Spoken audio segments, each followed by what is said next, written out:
दोस्तों, आज फिर से मत बेचो ईमान। ये एक वर्चस्व चित्र है दोस्तों।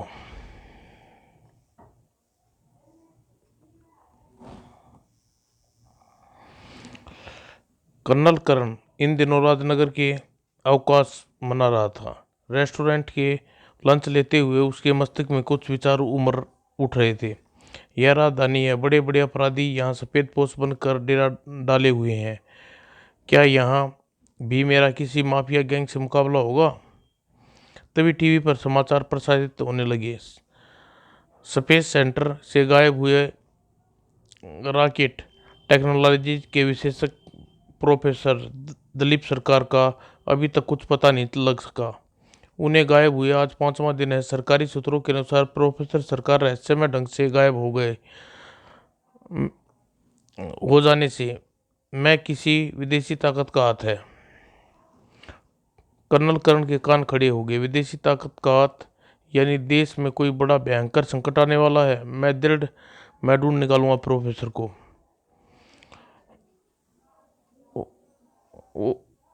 और स्पेस सेंटर की इमारत रात के अंधेरे में डूबी हुई थी। काले रंग की वैन स्पेस सेंटर के फाटक पर आकर रुकी। गेट खोलो, अपना पेपर्स दिखाना चाहिए। मौत दिखाई नहीं देती थी मूर्ख। और अगले ही पैन वैन बिगड़े सांड की भांति फाटक को रोनती हुई भीतर घुस गई। मुख्य इमारत के पार्च में पहुंचते ही वैन का पिछला भाग खुला और उसमें से यमदूतों का टोला बाहर निकला। लैब में काम कर रहे वैज्ञानिक अन्य कर्मचारी गोलियों की आवाज़ सुनी। यह क्या हो रहा है? फायरिंग? इससे अधिक सोच विचार करने का उन्हें समय नहीं मिला। तुम लोग वही करोगे जो हम कहेंगे। अगर किसी ने हीरो बनने की कोशिश की तो अपनी मौत का स्वयं जिम्मेवार होगा। और बाहर घायल पड़े एक गार्ड ने संपर्क स्थापित करने में सफल हुआ। स्पेस सेंटर में गुंडे घुस आए, सबको मार डाला। और पुलिस कमिश्नर स्वयं दल का नेतृत्व करते हुए स्पेस सेंटर की ओर बढ़ चले। और सायरन की आवाजें करण को भी चौंका दिया। तुरंत ही रास्ते से हट गया। स्पेस सेंटर की ओर जा रहे हैं, वहां जरूर कोई घटना घटी है। उधर घुसपैठिए बदमाश स्टाक के मेंबरों को एक बड़ी हाल में बंधक बना रखा था। हमें अपने काम को खत्म करने में थोड़ा समय लगेगा। तब तक आप सब हाथ ऊपर करके खड़े हो जाओ। और हाल में रखी लोहे की पेटियां उठाकर छत की ओर ले जा रहे थे बदमाश, जहां पहले ही एक हेलीकॉप्टर आ चुका था। ले जाओ, हरी अप। और पुलिस दल सेंटर के भीतर प्रवेश किया। पुलिस आ गई। तुम लोग अपना काम करते रहो, मैं पुलिस को रोकूंगा। एक बंधक महिला की ओर लपका बदमाश, तुम आओ। सुनो कमिश्नर, अगर तुमने एक भी सिपाही भीतर आने की कोशिश की तो बंधक बनाए सब लोगों को मार डालेंगे। कहो तो नमूना दिखाऊं? तुम लोग बचकर नहीं जा सकते। बेहतर यही है, हथियार डाल दो। सेटअप, अपने जवानों के साथ तुरंत पेरिस से बाहर निकल जाओ, वरना इस गर्भवती महिला को गोली मारकर बाहर फेंक देता हूँ। महिला के सहकर्मी से यह सहन नहीं हो पाया। तुम ऐसा नहीं कर सकते। दूर हट। कमिश्नर यह दृश्य देखकर घबरा उठे। देखो, तुम निर्दोष लोगों को मत मारो। हम तुम्हें यहाँ से निकल जाने का कौन? मैं सीक्रेट एजेंट कर्नल करण। कमिश्नर साहब, और आपके उन बदमाशों के सामने हथियार डालने का मशवरा नहीं दूंगा। तो फिर क्या करूं? बंदूकों को मार जाने दूं? अगर मुझे पर भरोसा कर सको तो मुझे कुछ करने का अवसर दीजिए। विश्वास रखिए, आपको निराश नहीं होना पड़ेगा। All right, go away, go and. और उधर महिला तड़प उठी और उसने अपने दांत बदमाश की कलाई में गाड़ दिए। बिलखला उठा बदमाश, कुतिया, तूने मुझे दांत से काटा, मैं तेरा भेजा उड़ा दूंगा।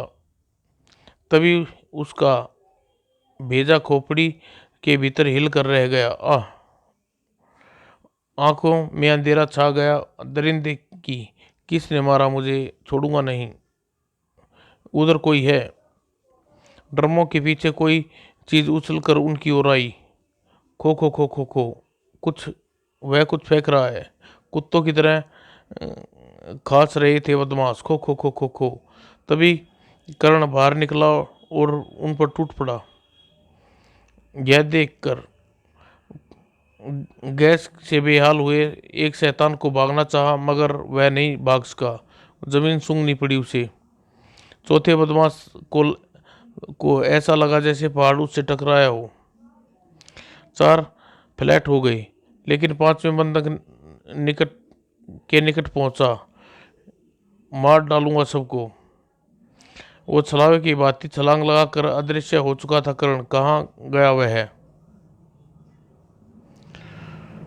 खुखार हो गया बदमाश। तुम कोई भी हो, अगर 5 सेकंड में न आए तो सबको मार डालूंगा। एक, यह समय मु- मुश्किल समय है। 2, 3, हिंसा, बंधकों की जान बचानी होगी। 4, और बदमाश का ध्यान बटाने के पीछे की बातें उड़ता हुआ निकला कर्नल कर्ण। और स्टेनगन का मुंह खुलने का भी मौका नहीं मिला हत्यारे को। उसकी कलाई से स्टेनगन उस से उसकी अपनी स्टेनगन से ही छलनी कर डाला कर्नल ने। कोई और इनके साथी केवल 5 ही थे। और छत भी, लेकिन वह पकड़ से बाहर जा चुका था। अब कोई लाभ नहीं होगा कमिश्नर साहब, वह निकल चुका है। कमिश्नर ने सेंटर के भीतर चला आया। कर्नल, यह बदमाश यूरेनियम यानी रॉकेट का ईंधन की पेटियां लेने आए थे। कुछ पेटियां यह छत पर ले गए थे और उन पेटियों को हेलीकॉप्टर उड़ा ले गया। कुछ समय समझ में नहीं आ रहा। प्रोफेसर सरकार गायब हुए और रॉकेट का ईंधन लूट लिया गया। आखिर कौन है ये घटनाएं के पीछे? जो कोई भी है, उसे स्पेस सेंटर के भीतर स्थिति की पूरी जानकारी थी, क्योंकि डाकू सीधे उस स्थान पर पहुंचे जहां यूरेनियम का भंडार रखा हुआ था। साधु ने प्रोफेसर को टॉर्चर करके यहाँ की जानकारी प्राप्त की हो। मैं प्रोफेसर सरकार के विषय में विस्तार से जानना चाहता हूँ। किस प्रकार गायब हुए? 5 दिन पहले रात के समय वह सेंटर से घर जाने के लिए निकले थे, लेकिन पहुंचे नहीं।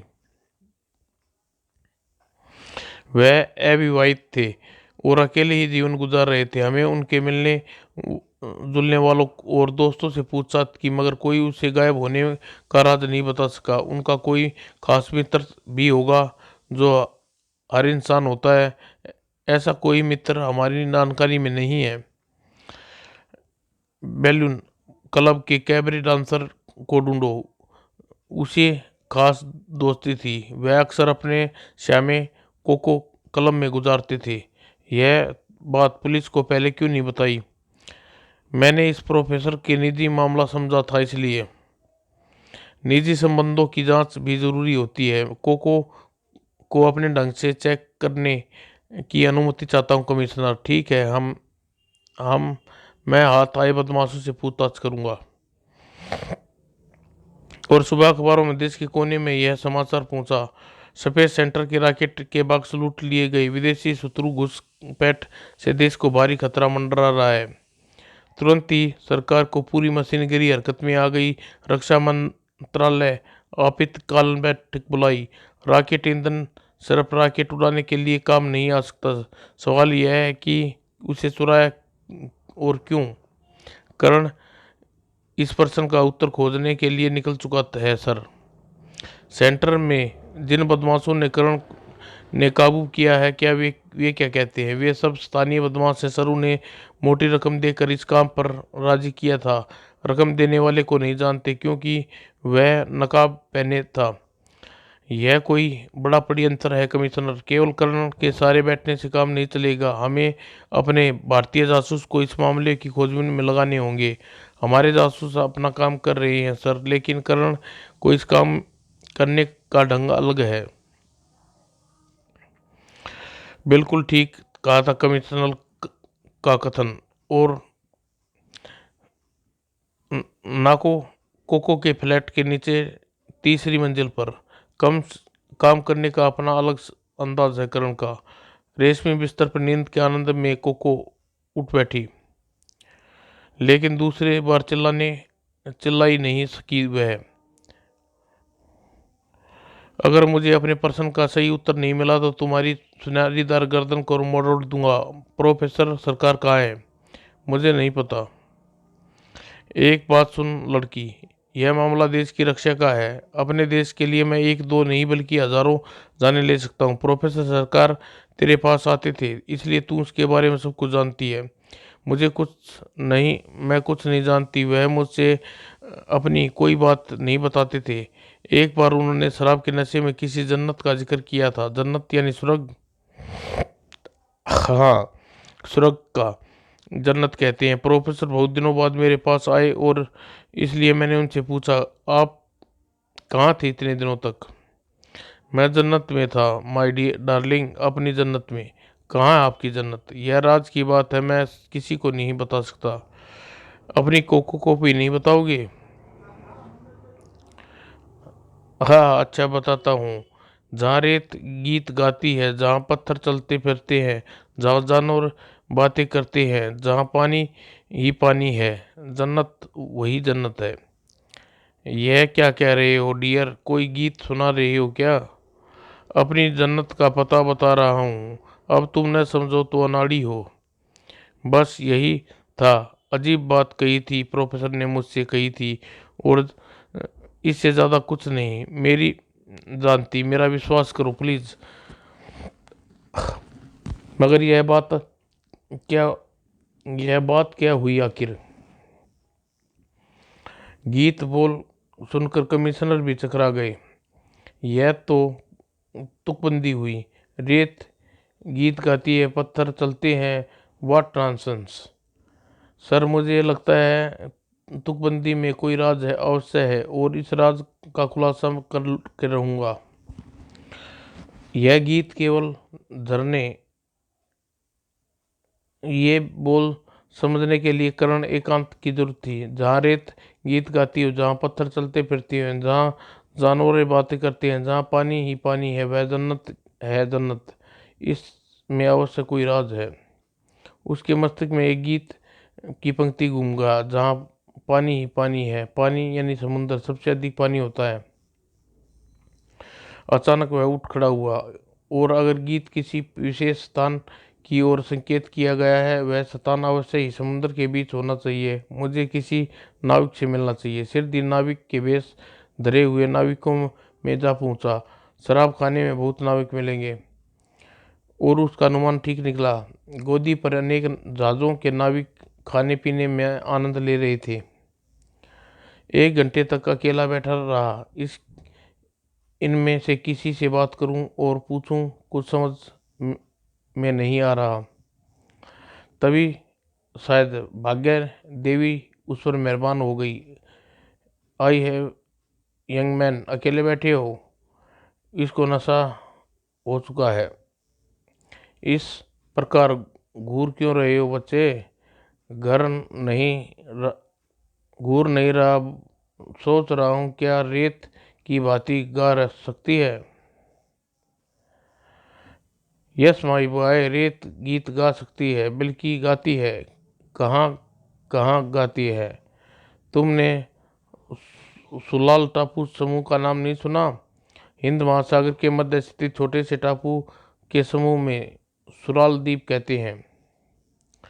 तो उसी द्वीप समूह के अंत में थान द्वीप, जिसमें रेत एक टापू है, वह पूरा टापू रेगिस्तान की तरह है। जहाँ हवाएं चलती है, रेत के टीले उड़ते हैं, और वातावरण में एक विचित्र भिन्न भिन्न उभरती है। जहाँ रेत गीत गाती है, कहा जाता है। ओ माय गॉड, तुमने तो मेरी समस्याएं हल कर दी। अब जरा यह भी बता दो, क्या पत्थर भी चलते फिरते हैं? हाँ, स्नानद्वीप में दाहिनी ओर एक और गैर आबाद टापू है समद्वीप। उस पर एक ज्वालामुखी है, कभी फटता नहीं, लेकिन अंदर हलचल के कारण पूरे टापू में भूकंप आते रहते हैं। और वहाँ पत्थर लुढ़कते रहते हैं, यानी चलते फिरते हैं। जोश में खुशी के कारण कर्ण का दिल बलियों उछलने लगा। और जानवर कहाँ बातें करते हैं, समुद्र के उस क्षेत्र में सील मछलियाँ बहुत हैं यंग मैन। और तुम्हें मालूम है कि सील मछलियाँ मुंह से आवाजें निकाल कर इशारे करती हैं। Thanks Baba, thank you. बस एक आखिरी बात, क्या उस जन्नत यानी चीज भी है? हाँ, स्नानद्वीप और समद्वीप के बीच स्वर्गद्वीप नाम का एक टापू है, लेकिन वह गैर आबाद है, वीरान है टापू, सिर्फ चट्टानें ही हैं। और इसके आगे सुनने की जरूरत नहीं, समझी कर्ण ने। थैंक यू बाबा, मैं तुम्हारा हमेशा ध्यान रखूंगा। अजीब आदमी है भाई। और बेतुके गीत का अर्थपूर्ण उत्तर सुनकर कर्नल की आंखें फैलती चली गई। माई गॉड, यह सचमुच का मतलब निकल आया। सर, मुझे विश्वास है कि प्रोफेसर स्वर्गद्वीप पर है, वहाँ वह कोई बड़ा षड्यंत्र रच रहा है। मगर तुम यह क्यों भूल रहे हो कि स्वर्गद्वीप एक वीरान टापू है, वहाँ कोई आबादी नहीं है। फिर भी मैं वहाँ जाना चाहता हूँ। मुझे विश्वास है मेरे देश के विरुद्ध कोई षड्यंत्र रचा जा रहा है। ठीक है, आज ही रक्षा मंत्रालय से अधिकारियों से इस विषय में बात करूंगा। Thank you sir. और 3 दिन बाद स्वर्गद्वीप के निकट एक समुद्र पनडुब्बी का सिर उभरा। पनडुब्बी में चीफ कमांडर कर्नल बैठा विदा किया। ऑल द बेस्ट कर्नल, आपके जवानों के साथ और तुम्हारी ओर से मिलने वाले सिग्नल की प्रतीक्षा करूंगा। Okay commander. और जल्दी स्वर्गद्वीप के तट पर पहुंच गए। कैसा स्वर्ग है यह! यहाँ तो सिर्फ पहाड़ ही, चट्टाने ही चट्टाने हैं। यह टापू के भीतर तक चला आया। लगता है मैंने यहाँ आकर मूर्खता की। टापू बिल्कुल वीरान और गैर आबाद है। और जैसे ही एक ऊंची चट्टान के निकट पहुंचा, हाल्ट! ओह! गार्ड्स के नीचे उतरते ही घेर लिया। शुक्र है मैं सूटकेस साथ नहीं लाया। भिड़ने की बजाय स्वयं को इनके हवाले कर देता हूँ। पहले यह देखता हूँ कि मुझे कहाँ ले जाते हैं यह लोग। सामान नीचे रखो। कौन हो तुम, यहाँ कैसे आए? मैं प्रोफेसर सरकार से मिलने आया हूँ, उन्होंने मुझे बुलाया है। कर्नल ने अंधेरे में तीर छोड़ा। तीर निशाने पर लगा। प्रोफेसर सरकार हमें नहीं बताया, उन्होंने किसी को बुलाया है। और तुम्हें नकाब पहने तुम यह नकाब क्यों पहने हो? मुझे प्रोफेसर के पास ले चलो, तुम्हारे सवाल के जवाब दे देंगे। और गार्ड्स ने आपस में कुछ मुशावरा किया और उन्हें लेकर चल दिए। तभी चट्टान पीछे पहुंचे और एक गार्ड ने पत्थर को छेड़ा तो ओ गुप्त दरबार! भीतर प्रवेश करते ही कर्नल हैरान रह गया। कर्नल, बाई गार्ड, ऐसा लगता है जैसे किसी ने फिल्मी बास के गुप्त अड्डे पर आ गया हूँ। तभी गार्ड्स का अफसर उनके निकट आया। कौन है यह? यह टापू पर घूम रहा था, कैप्टन कहता है प्रोफेसर सरकार ने बुलाया है। यह झूठ बोल रहा है, सिर्फ प्रोफेसर से पता करता हूँ मैं। ऐसे तुम मेरे साथ आओ। मैं बिल्कुल ठीक ठीक कह रहा हूँ। जगह पहुँच चुका हूँ। प्रोफेसर सरकार एक कक्ष में ट्रांसमीटर पर किसी से बात कर रहा था। सारी तैयारी हो चुकी है। कल 12 बजे जेट इंजन दाग दिया जाएगा। और 10 तक सुनकर प्रोफेसर ट्रांसमीटर ऑफ कर दिया। कम इन। और अगले ही पल प्रोफेसर जैसे उछल गया। बिच्छू ने काट लिया। उपकरण! ओ, आप मुझे नाचीज को पहचानते हो प्रोफेसर? हाँ, मैं तुम्हारे कारनामों से परिचित हूँ, लेकिन तुम यहाँ क्या कर रहे हो? यही सवाल मैं तुमसे पूछता हूँ। देश के एक जिम्मेवार रॉकेट इंजीनियर इस रहस्यमय गुप्त अड्डे पर क्या कर रहे हैं? तुम जिस देश की बात कर रहे हो उसे बर्बाद करने का सौदा कर चुका हूँ मैं। कल तक अपने मिशन में कामयाब हो जाऊंगा। मेरे स्वामी मुझे संसार के सबसे धनी व्यक्ति बना देंगे, सबसे धनी। ओ तुम देशद्रोही! इसलिए अपना मुंह छुपा कर वहां से भाग निकले। जरा मैं भी तो सुनूं। बर्बाद कैसे बर्बाद करोगे मेरे देश को तुम, जब तक जीवित वापस नहीं जाओगे। इसलिए बता देता हूँ, मैंने एक रॉकेट तैयार किया है जिस पर तुम्हारे देश का नाम अंकित है। कल वह रॉकेट एक एटम बम लेकर यहाँ से उड़ान भरेगा और पड़ोसी देश के बड़े शहर पर गिरेगा। पड़ोसी देश के साथ तुरंत ही युद्ध शुरू हो जाएगा और संसार के सभी बड़े देश तुम्हारे देश के साथ अपने संबंध तोड़ देंगे। इससे तुम्हारा देश बर्बादी की कगार पर पहुंच जाएगा। तुम कमीने हो प्रोफेसर, मेरे जीते जी तुम अपने मकसद में सफल नहीं हो सकते। रुक जाओ वरना गोली मार दूंगा। इस इसे मारना नहीं कैप्टन, फिलहाल तो इसे ले जाकर कैद कर दो। इसे पता करो कि यह यहाँ पहुंचा कैसे, इसके देश की सरकार के बारे में कितना जानती चुकी है। Okay professor. और कैप्टन करण को एक सेल में धकेल दिया गया। थोड़ी देर बाद वापस आकर तुम्हारी सारी अकड़ निकाल दूंगा। और अब करण चिंतित था। स्वयं इनके इक्के हवाले करके मैंने गलती की दी। अब यहाँ से बाहर नहीं निकल सका। प्रोफेसर सरकार का मिशन सफल जाएगा। मेरे देश के बर्बाद कर देगा वह कमीना। वह बहुत सोच विचार करके के बाद वह इस निर्णय पर पहुंचा कि किसी भी तरह फरार होकर समुद्र में प्रतीक्षा कर रहे पनडुब्बी के कमांडर को स्थिति बतानी होगी। अंत में कैप्टन की प्रतीक्षा थी। उसकी अकड़ ठिकाने लगाने के लिए आने वाला था। शायद वह मुझे भूल गया। 10 घंटे हो गए। तभी अचानक घड़ियां खत्म हुई आ गया और कर्नल करण की तारीफ पर विश्वास न करके भारी भूल की कैप्टन ने। और सिपरंग लगे खिलौने की भांति उछल पड़ा और कराटे की चाप से भैंसे की गिरने के लिए पर्याप्त था। जमीन पर गिरने से पहले मर चुका था कैप्टन। अब यह एक दिलचस्प चाल चली कर्नल ने। यहाँ से बाहर निकलने के लिए यही तरीका है, ठीक है। और कैप्टन करण बनकर एक कोने में लिटा दिया उसने और सेल का दरवाजा खोले वह बाहर निकला। रात के 12 बज रहे हैं। तभी बाहर सन्नाटा है और सज्जेदार टोपी चेहरे पर झुकाकर कॉरिडोर में आगे बढ़ने लगा। बाहर जाने का रास्ता किधर है मिलेगा। और कॉरिडोर में 2-3 मोड़ों के बाद एहसास हुआ कि वह रास्ता भटक गया है। अब क्या करूं। तभी उसे सामने एक मुसीबत आती देखी। यह गार्ड आ रहा है।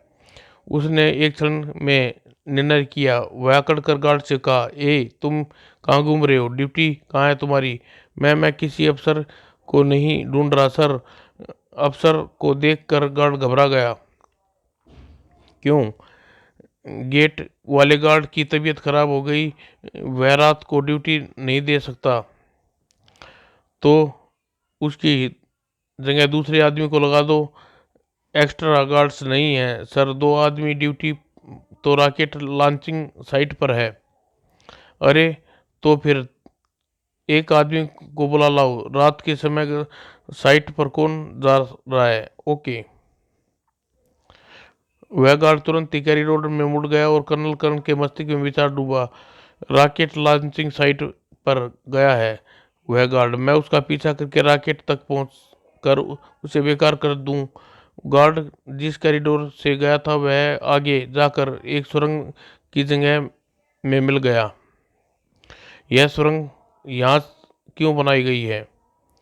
तभी भीतर जाने के विचार कर ही रहा था, तभी सुरंग के भीतर कदमों की चाप सुनाई दी और पहला गार्ड एक अन्य गार्ड के साथ बाहर निकला। सर आप?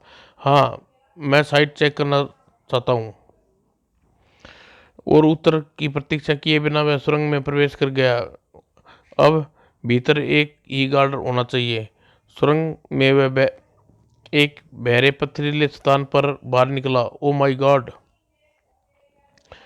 उसे देखते हुए तैनात गार्ड निकट आया। सर आप यहाँ? अब समय नष्ट नहीं करना चाहिए। और उसने गार्ड को कुछ करने का अवसर नहीं मिला और स्टेन गन कुंदे पर गार्ड की खोपड़ी का तबला बजा डाला। एक क्षण भी नष्ट किए बिना वह कंट्रोल रूम में घुसा, यही रॉकेट को दागा जाएगा। और उसने खून उतराया कर्ण की आंखों में। कर्ण के रहते यह रॉकेट उड़ान नहीं भर सकता। और कंट्रोल पैनल में गड़बड़ होते ही प्रोफेसर बेडरूम में खतरे का अलार्म बज उठा। कोई रॉकेट छेड़छाड़ कर रहा है, पागलों की बातें चलाया हुआ बाहर निकल आया प्रोफेसर। गार्ड्स पकड़ो उसे, रॉकेट लॉन्चिंग साइट पर कोई घुस गया है। कर्नल कर्ण ने अपना काम निपटा कर बाहर जाने के रास्ते का चयन कर चुका था। अब वह रॉकेट के मुंह से बाहर निकलने का काम आएगा।